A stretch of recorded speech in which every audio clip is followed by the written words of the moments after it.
Olá pessoal, bom dia, Shalom, César por aqui. Canal Pode Ler 50, um canal destinado à leitura de livros, edificação e ativação de leituras. Amém? Estamos hoje aqui com um livro poderoso de Leonardo Ravenhill, está aqui. É um dos meus livros cabeceiras, todo ano eu leio ele. Creio que eu já li ele umas 5 vezes.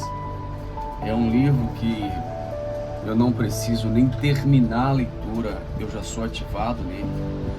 E eu recomendo você ler esse livro também.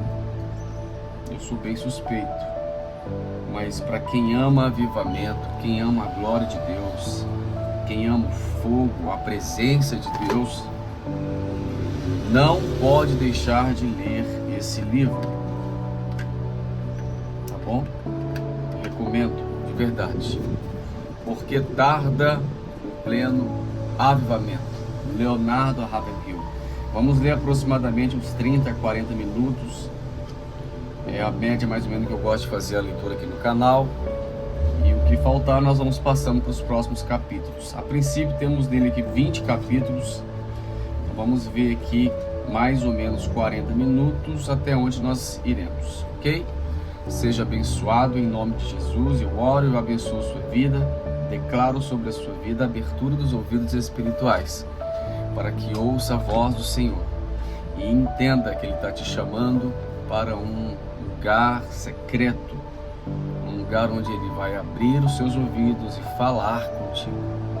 E esse livro, ele é poderoso, porque quem está falando é Leonardo Ravenhill, um homem que pregava o avivamento de uma forma insana. Ele clamava, chorava, ele manifestava a glória de Deus. E a forma dele orar, e a forma dele clamar, a forma dele falar sobre esse assunto vai te impactar. Bom, vamos lá? Está preparado? Eu quero ler tudo nele, inclusive o prefácio, para você entender como é forte. Quem prefaciou o livro dele foi A.W. Tozer, ok? Prefácio: os grandes complexos industriais mantêm em seu quadro de funcionários alguns operários que prestam serviços apenas quando ocorre uma falha em algum setor da fábrica. Assim, se uma máquina apresenta algum defeito, eles são convocados e comparecem ao local para identificar o problema e solucioná-lo. E tudo volta a funcionar a contento. Esses homens não se preocupam com o sistema que estão operando bem. Especializam-se em localizar e corrigir defeitos. No reino de Deus ocorre algo semelhante. Deus também tem sempre de prontidão seus especialistas, cuja principal função é cuidar das falhas morais, ou melhor dizendo, do declínio desse tipo de indivíduo. Foram eles, Elias, Jeremias, Malaquias e outros iguais a eles, que em momentos críticos da humanidade surgiram no cenário da história para repreender, condenar e exortar o povo de Deus em nome dele e da justiça. Quando o povo de Israel ou a igreja se achavam em condições normais, esses sacerdotes, pastores ou mestres trabalhavam silenciosamente, passando quase despercebidos. Mas assim que desviavam um pouco das veredas da verdade, esse especialista se levantava para intervir. Parece que possuía um instinto especial capaz de detectar problemas, o que fazia que logo corresse ao auxílio do Senhor e do seu povo. Geralmente, esse tipo de pessoa tinha a tendência de ser radical, de ter atitudes drásticas e ser até certo ponto violento. E os curiosos que se pusessem a observar seu trabalho provavelmente o taxariam de extremista, fanático, negativista. e num certo sentido não deixavam de ter razão. Ele era um homem de um propósito, só de caráter severo, destemido, e esses eram justamente os atributos que as circunstâncias exigiam. A uns ele chocava, a outros assustava e a outros ainda afugentava, mas o profeta sabia sem sombra de dúvida quem o havia chamado para executar aquele trabalho e qual era a tarefa de ser cumprida. Seu ministério tinha um caráter de emergência e isso fazia dele um homem diferente, bem distinto dos demais. O débito que o povo de Deus tem para com esses servos dele é tão vultoso que nunca poderá ser pago. E o curioso é que eles raramente pensam em saudá-la enquanto esses indivíduos estão vivos. Em compensação, a geração seguinte a exalta, escreve livros sobre seus feitos, como se instintivamente, em meio sem jeito, quisesse desincumbir-se de sua obrigação que a geração anterior praticamente ignorara. Quem conhece Leonardo Ravenhill vê nele esse especialista espiritual, esse homem enviado por Deus, não para realizar um ministério, obra regular da igreja, mas para fazer frente aos profetas de Baal, desafiando-os em seu próprio território para envergonhar os negligentes sacerdotes que oficiam no altar, para enfrentar os falsos profetas e advertir o povo que está sendo desviado do caminho certo por influências dele. Um homem como esse, às vezes, não é companhia muito apreciada. O evangelista profissional que sai correndo do culto, assim que ele encerra e vai para um restaurante de luxo contar piada com os amigos, talvez o considerasse uma presença embaraçosa, pois ele não é um desses que consegue silenciar a voz do Espírito Santo em seu coração, como quem fecha uma torneira. Ele insiste em ser um crente fiel o tempo todo, onde quer que seja. E nisso também se distingue de muita gente. Quando se trata de Leonardo Ravenhill, é importante ter uma posição indiferente. Quando se trata de Leonardo, é impossível ter uma posição indiferente. Seus conhecidos podem ser divididos em dois grupos: aqueles que o amam e o admiram profundamente e aqueles que o detestam. E o que diz dele pode dizer também de seus livros e deste livro. Ao encerrar a leitura, o leitor ou procura um lugar silencioso para orar, ou atira longe, irritado, fechando seu coração às suas exortações e apelo. Nem todos os livros, nem mesmo os bons livros, podem ser considerados uma mensagem enviada direto do céu. Mas acredito que este livro que você lê seja. E é porque o seu autor é uma voz do alto e do Espírito.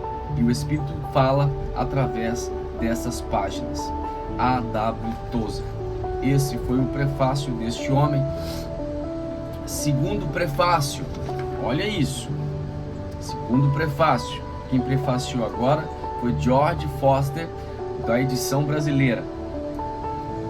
Avivamento, sem dúvida, esta é uma das palavras mais desgastadas no vocabulário evangélico brasileiro.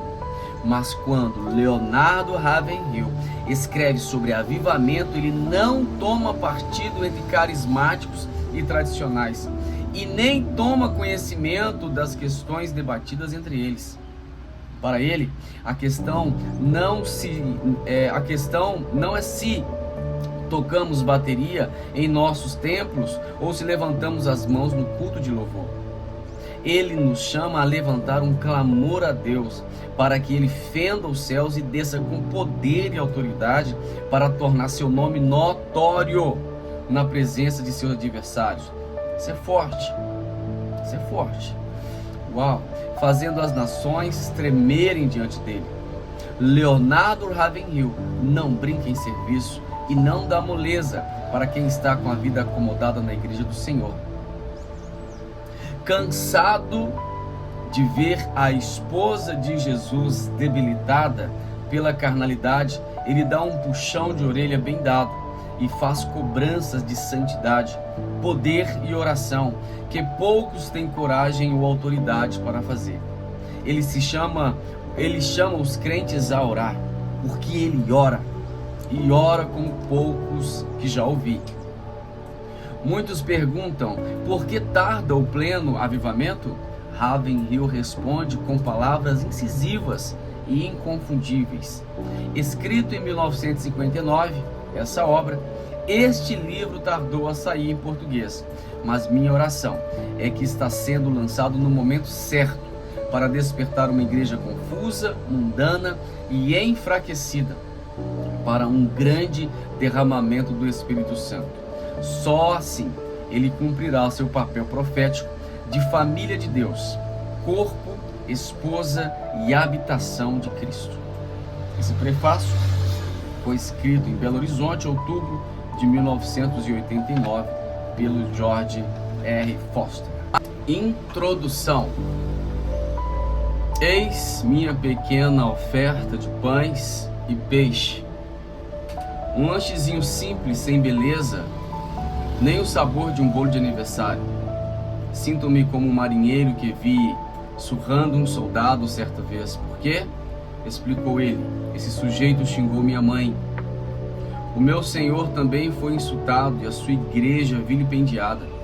E diante de dois insultos desses, meu coração se angustia. A igreja tem muitos inimigos. Não posso deixar minha espada na manhinha, de modo algum. Calculo que cerca de 1 milhão de pessoas leem o jornal Herald of His Coming. Aleluia. Calculo que cerca de 1 milhão de pessoas leem o jornal Herald of His Coming, em sua edição em inglês. Alguns dos capítulos deste livro já foram publicados nesse período sob a forma de artigo e, portanto, foram lidos por inúmeros leitores. Isso me deixa orgulhoso? Isso não me deixa orgulhoso, nem humilhado. E esse jornal é publicado também em francês, espanhol, alemão e outras línguas. Portanto, através dessa publicação, bem como do Alliance Witness e outras semelhantes, Deus tem usado em meus despretensiosos estudos para falar ao coração de muitos crentes. Mas meu desejo agora é que também você, leitor, receba uma bênção por meio deles. Quero agradecer sinceramente ao meu estimado amigo e conselheiro espiritual, Dr. A.W. Tozer, que bondosamente escreveu o prefácio. Agradeço também a senhorita Wines e a sua filha Ruth, que corrigiam e datilografaram o manuscrito, realizando um trabalho primoroso. Todos os lucros auferidos com esta venda desta obra serão revestidos para o sustento de missões no exterior. Que nós possamos viver sempre com os valores eternos em vista. Palavra de Leonardo Ravenhill. Aqui atrás, todas as páginas, tem pelo menos 3 ou 4 frases de alguns grandes homens de Deus que começam a falar a respeito daquilo que eles acabaram de ler. Todo final de capítulo vai ter. Eu vou fazer questão de ler pelo menos 2 ou 3 falas desses homens, ok? Primeira fala é M. Bounds. Por mais um erudito que um homem seja, por mais feita que seja a sua capacidade de expressão, mais ampla a sua visão das coisas, mais grandiosa sua eloquência, mais simpática sua aparência, nada disso toma o lugar do fervor espiritual. É pelo fogo que a oração sobe aos céus. O fogo, olha que coisa linda, o fogo empresta asas à oração, dando-lhe acesso a Deus. Uau! comunica-lhe energias e tornas aceitável diante do Senhor. Sem fogo não há incenso, sem fervor não há oração. Que palavra! Próxima palavra agora de John Wesley. Pela fé e pela oração, fortaleça as mãos frouxas e firme os joelhos vacilantes. Você ora e jejua, importune o trono da graça e seja persistente em oração. Só assim receberá misericórdia de Deus. Uau! Essa outra palavra também é muito boa. D.M. Mercury. Eu não sei ler exatamente essa palavra em inglês. McKinley, creio que seja isso. Antes de ocorrer o grande avivamento na Alemanha, em Gauneukirchen, creio que seja assim a pronúncia, Martin Boss passava horas e horas, dias e dias e até noites em oração, incendiando, intercedendo, sozinho, agonizando perante Deus. Mas quando ele pregava, sua palavra era como fogo e o coração dos ouvintes como capim seco. Uau! Que frase maravilhosa! Vamos lá? Capítulo número 1. Começamos aqui e começamos bem. Aleluia! Na página 15. Contudo que possuis, adquire a unção. Só de entrar no título, a unção do Senhor, ela se manifesta e ela é palpável. Antes de ler, eu convido a você sempre a fazer uma oração e a convidar o Espírito Santo. Esse livro é um dos livros que mais me incendeia. É um dos livros onde eu sou mais edificado pelo fogo da presença do Espírito. Não leia, não escute de qualquer jeito. Preste atenção nas palavras. Preste atenção em cada página. Deus vai te surpreender. Amém? Uau, é muito forte. Vamos lá. Na igreja moderna, a reunião de oração é uma espécie de Cinderela. Essa serva do Senhor é desprezada e desdenhada, porque não se adorna com pérolas do intelectualismo, nem se veste com as sedas da filosofia, nem se acha ataviada com o diadema da psicologia, mas se apresenta com a roupagem simples da sinceridade e da humanidade. E é por isso não tem receio de se ajoelhar. O mal da oração é que ela não se acha necessariamente associada a grandes façanhas mentais. Não quero dizer, porém, que se confunda com a preguiça mental. A oração só exige um requisito: espiritualidade. Ninguém precisa ser espiritual para pregar. Isto é, a pregação e pregação de um sermão perfeito, segundo as regras da homilética e com exatidão exegética, não requer espiritualidade. Qualquer um que possua boa memória, vasto conhecimento, forte personalidade, vontade, autoconfiança e uma boa biblioteca pode pregar em qualquer púlpito hoje. Sim, uma pregação dessas pode sensibilizar as pessoas, mas a oração move o coração de Deus. A pregação toca o que é temporal, a oração toca o que é eterno. O púlpito pode ser uma vitrine onde expomos nossos talentos. O aposento da oração, pelo contrário, desestimula toda a vaidade pessoal. A grande tragédia de nossos dias é que existem muitos pregadores sem vida, no púlpito entregando sermões sem vida e ouvintes sem vida. Que lástima! Tenho constatado um fato muito estranho, que ocorre até mesmo em igrejas fundamentalistas: a pregação sem unção. E o que é unção? Não sei, mas sei muito bem o que não é ter unção, ou pelo menos sei quando não estou ungido. Uma pregação sem unção mata a alma do ouvinte. Vou repetir, uma pregação sem unção mata a alma do ouvinte, em vez de vivificá-la. Se o pregador não estiver ungido, a palavra não tem vida. Pregador, contudo, que possuis, adquire unção. Irmãos, não poderíamos ter a metade da capacidade intelectual que possuímos se fôssemos 2 vezes mais espirituais. A pregação é uma tarefa espiritual. Um sermão gerado na mente só atinge a mente de quem ouve, mas gerado no coração, chega ao coração.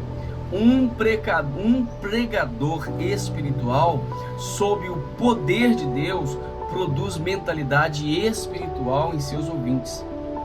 A unção não é uma pombinha mansa esvoaçando a janela da alma do pregador. Não, pelo contrário, temos de batalhar por ela e conquistá-la. Também não é algo que se aprenda, é bênção que se obtém pela oração. Uau! Ela é o prêmio que Deus concede ao combatente da fé, que luta em oração e consegue a vitória. E não é com piadinhas e tiradas intelectuais que se chega à vitória no púlpito. Não, essa batalha é ganha ou perdida antes mesmo de o pregador pôr os pés lá. A unção é como dinamite, não é recebida pela imposição de mãos, nem pouco cria mofo se o pregador for lançado numa prisão. Ela penetra e permeia a alma, abranda, tempera. Se o martelo da lógica e o fogo do zelo humano não conseguirem quebrar o coração de pedra, a unção fará. Isso é forte. Meu Deus, que febre de construção de templos estamos presenciando hoje. Olha, isso foi escrito em 1959. No entanto, sem pregadores ungidos, o altar dessas igrejas não verá pecadores rendidos a Cristo. Que pérola, Jesus! Suponhamos que todos os dias diversos pescadores saiam para alto mar com seus barcos, levando o mais moderno equipamento que existe para o exercício desse ofício, mas retornem sempre sem apanhar um só peixe. Que desculpas poderiam dar para tal fracasso? No entanto, é isso que acontece nas igrejas. Milhares delas estão abrindo as portas dominicalmente, mas não veem conversão. Depois tentam encobrir sua esterilidade interpretando textos bíblicos a seu bel prazer. Mas a Bíblia diz: assim será a palavra que sair da sua boca, não voltará para mim vazia. Pega aí, crente. E o mais triste em tudo isso é que o fogo que devia haver nestes altares encontra-se apagado ou arde em combustão muito lenta. Deus está falando. A reunião de oração está morrendo ou já morreu em algumas igrejas. My God. Com a atitude que temos em relação à oração, estamos dizendo ao Senhor que o que Ele começou no Espírito, nós terminaremos na carne. Misericórdia! Qual é a igreja que pergunta a um candidato ao ministério quanto tempo ele passa diariamente em oração? A verdade é que o pregador que não passa pelo menos 2 horas por dia em oração não vale um vitém, por mais títulos que possua. Ai, God. A igreja hoje se acha como que postada na calçada, assistindo filme, assistindo entre aflita e frustrada, parada dos seus maus espíritos de Moscou, que marcham pomposamente no meio da rua, respirando ameaças contra tudo que é amável e de boa fama.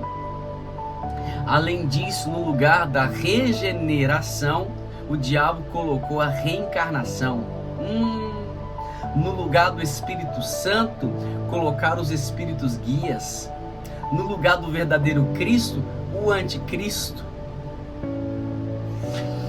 E o que a igreja tem para contrapor os males do comunismo? Onde está o poder espiritual? A impressão que tem é que, ultimamente, uma forte sonolência tomou o lugar da oposição religiosa nos púlpitos e também nas publicações evangélicas.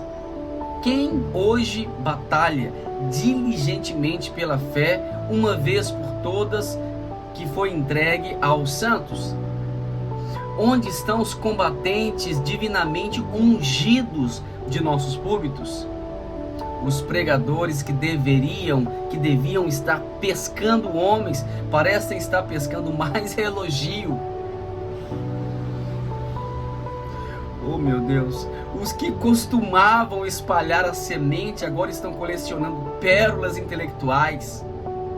Imagine só semear pérolas no campo. Chega dessa pregação estéril, espiritualmente vazia, que é ineficaz, porque foi gerada num túmulo e não num ventre, e se desenvolveu numa alma sem oração e sem fogo espiritual. É possível alguém pregar e ainda se perder, pega isso, mas é impossível orar e perecer. My God! Se Deus nos chamou para seu ministério, então, prezados irmãos, insisto em que precisamos de unção. Com tudo que possuis, adquire unção. Senão os altares vazios de nossas igrejas serão exemplos vivos de nosso intelectualismo ressequido. Uau! Frases. Vamos às frases. Capítulo 1 já se foi. Paulada. Vai vendo. Pega aí. Palavra de novo de E.M. Bonds. Nossas orações precisam ser apoiadas numa energia que nunca esmorece, numa persistência que não aceita não como resposta, e numa coragem que nunca se rende. Judas 20 diz: vós, porém, amados, edificando-vos na vossa fé santíssima, orando no Espírito Santo. My God. George Whitefield: tenho passado dias, até semanas, prostrado ao chão, orando silenciosamente em voz alta. Isso aqui tem que pegar, isso aqui é para poucos. Palavra de Berridit, eu não sei pronunciar. Berridigi, eu acho que é isso, escreve assim, Berridigi. Olha o que ele diz, ou ela, não sei. Todo declínio espiritual começa com a negligência da oração. Nenhum coração pode desenvolver-se bem sem muita comunhão íntima com Deus. Não existe nada que possa compensar a falta dela. Uau! Uau! Outra frase, comentário de um amigo, Testengen, após um contato que ele teve com Cronenberg. A impressão que tive foi que ele já havia subido para o céu e se achava imerso em Deus. Nossa! Muitas vezes, após terminar seu momento de oração, ele estava branco como o cal da parede. Olha esse comentário que esse homem fez de um outro. My God. Bora lá.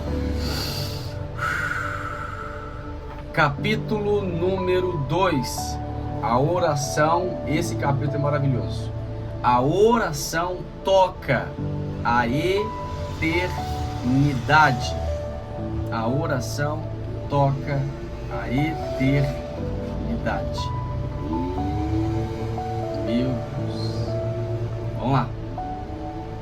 A estatura espiritual de um crente é determinada pelas suas orações.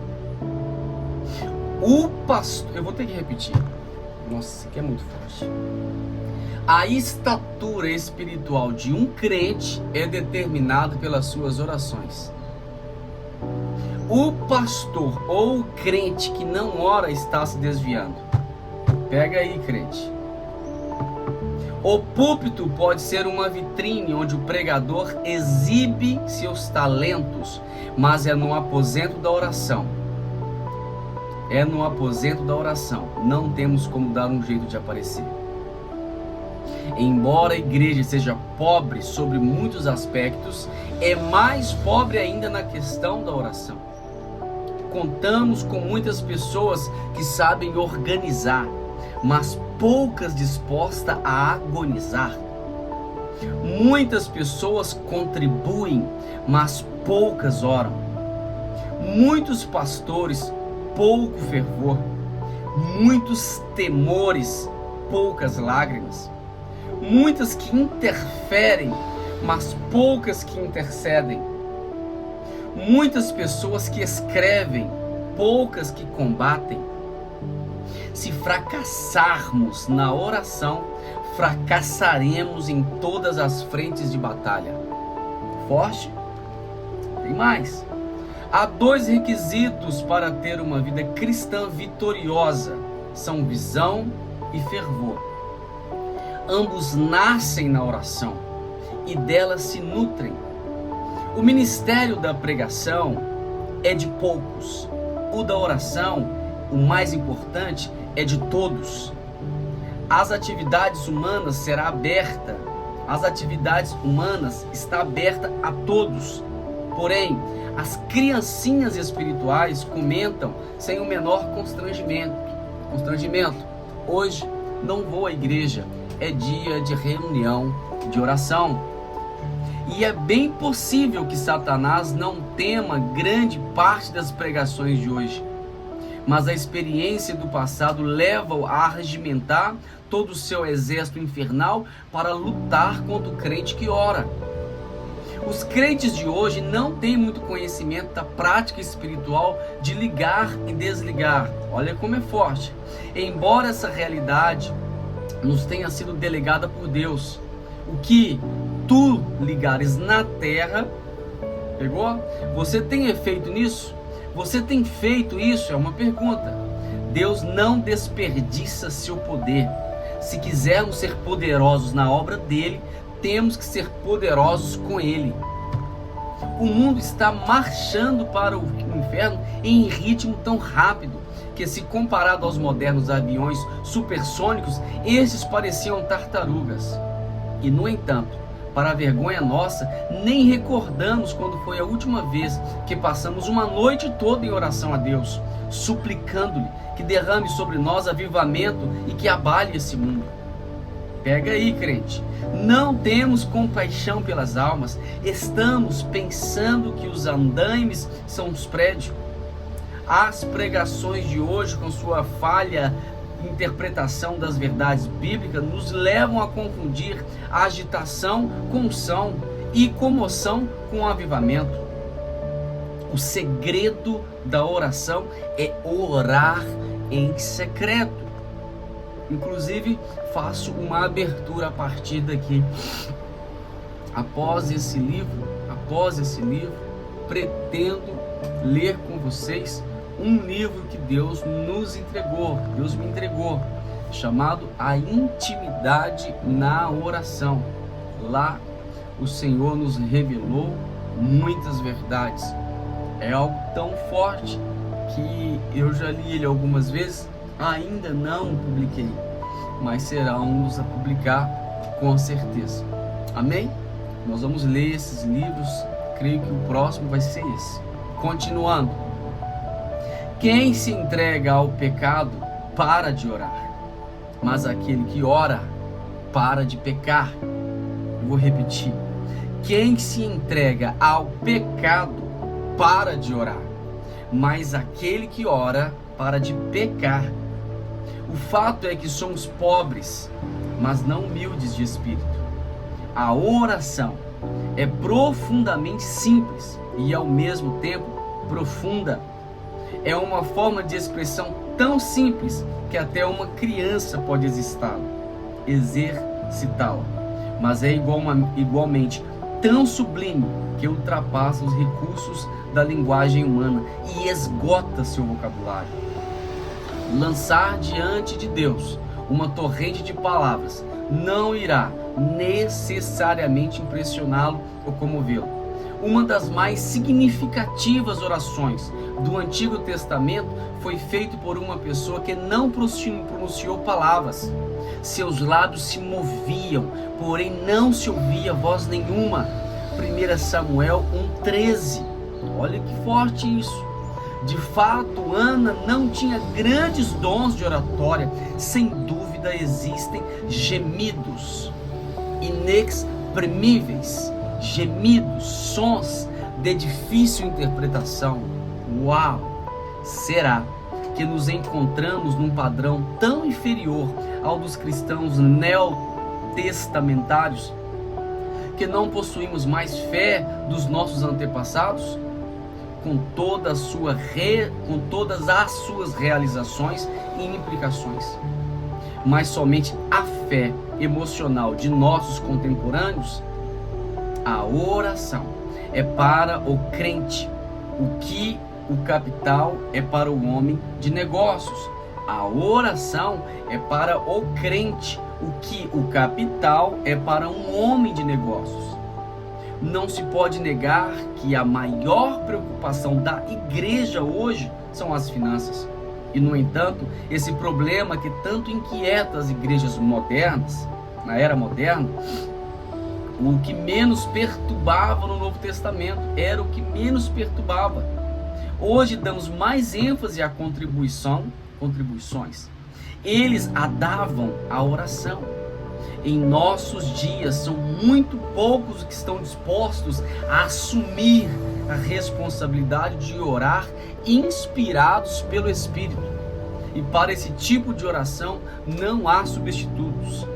Temos de orar, senão pereceremos. Final do capítulo número 2.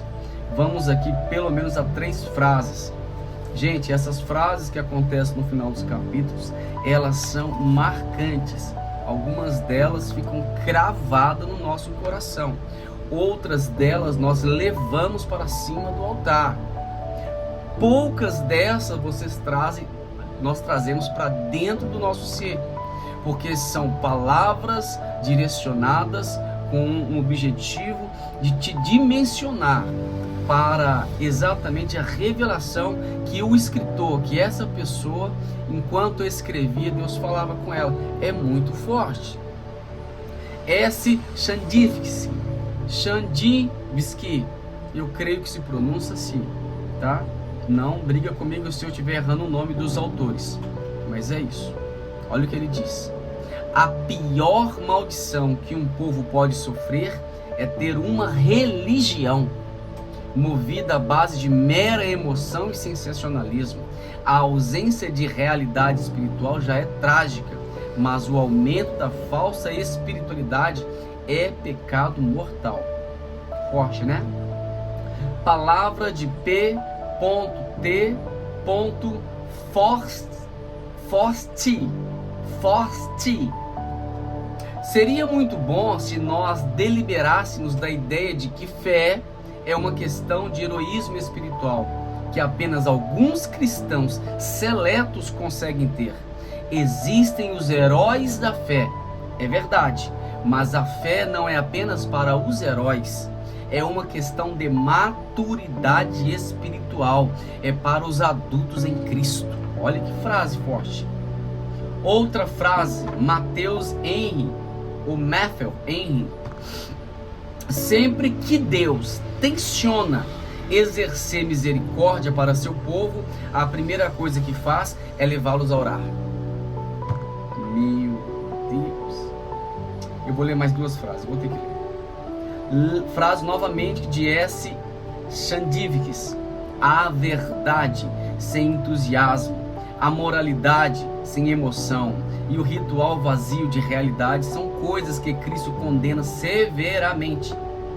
Sem fervor espiritual, elas não passam de uma filosofia ímpia, um sistema ético ou de mera superstição. Outra frase, Gordon Watt. Portanto, o chamado da cruz é para que precipitemos da paixão de Cristo. Voltamos. Portanto, o chamado da cruz é para que participemos da paixão de Cristo. Precisamos trazer em nós as marcas dos cravos. E para finalizar, apóstolo Paulo: sede fervorosos no Espírito, servindo ao Senhor. Capítulo número 2 concluído. Creio que deu aproximadamente uns 40 minutos. Já vamos para o capítulo número 3. Creio que você foi edificado até aqui. Eu fui grandemente tocado pelo Senhor. Foi maravilhoso ler esses 2 capítulos. Já estou ansioso para ler um pouco mais para vocês. Deus abençoe. Até amanhã.